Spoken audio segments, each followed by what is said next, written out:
talong, di ba? Ano pa ba ang nabubuhay na vegetable or mga pagkain na naitanim natin within that 50 days or 49 days? Kasi ika-50 natin ihahandog eh. Di ba? Marami. Marami na. Kung ano-ano pang mga fruits or food or vegetables na ating makukuha. Hindi lang po yun. Kundi, sabi niya, sinabi ni Moses, ay ni Haring David sa Psalms chapter, sandali. Ano po ang kahalagahan nito? Come on.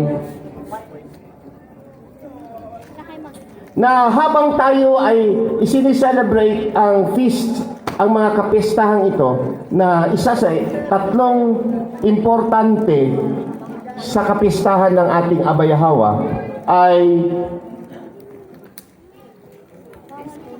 ay kailangan magpasalamat. Bakit magpasalamat? Kasi po, biniyayaan niya tayo. Sino pong dumaan dito ng na-hospital siya ng mahabang panahon? Ako po, isa po ako doon. Napakahabang panahon. Ewan ko bakit. Niremind lang talaga siguro ako na ang buhay ay hindi atin. Ang buhay ay galing sa Kanya. Yada? Sino po dito ang nakaranas na halos lupay-pay na? Isa po ako doon. Yun, sister. Dalawa na tayo. Ayaw nilang mabuti naman. Ay, si brother. Di ba ang hirap, brother? Yung ikaw lang, pupunta ka lang sa CR, halos di ka na makarating, ilang di pa lang.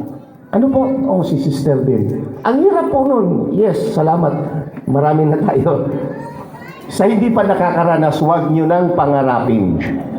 Pagtimpla lang ng kape ninyo, ang hirap pumunta ng kusina para timplahan mo ang sarili mo. Di ba?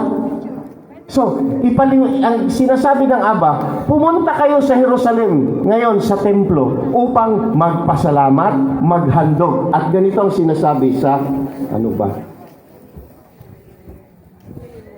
Sa Psalms chapter 50 verse 14 and 15, sabi niya, make thankfulness your sacrifice to Yahweh, and keep the vows you made to the Most High. Then call on me when you are in trouble, and I will rescue you, and you will give me glory. Sa Tagalog, gumawa kayo ng pasasalamat. I-connect ko po yung pinapupunta tayo sa Jerusalem or sa temple. Pumunta kayo doon at magpasalamat.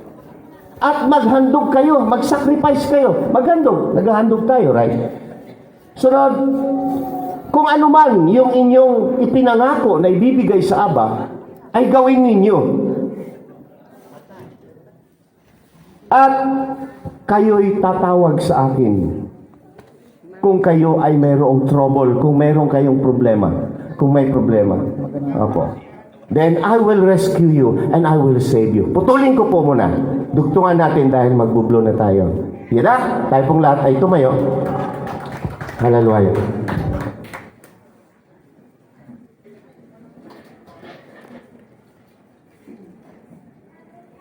Ako mo ano ni...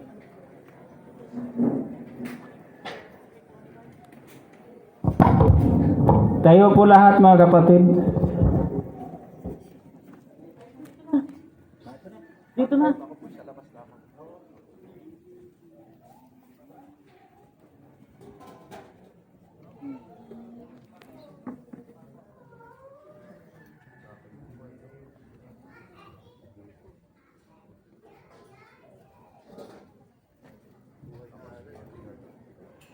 Kita ba yung mga debts niya? Kaya lahat. Kaya lahat.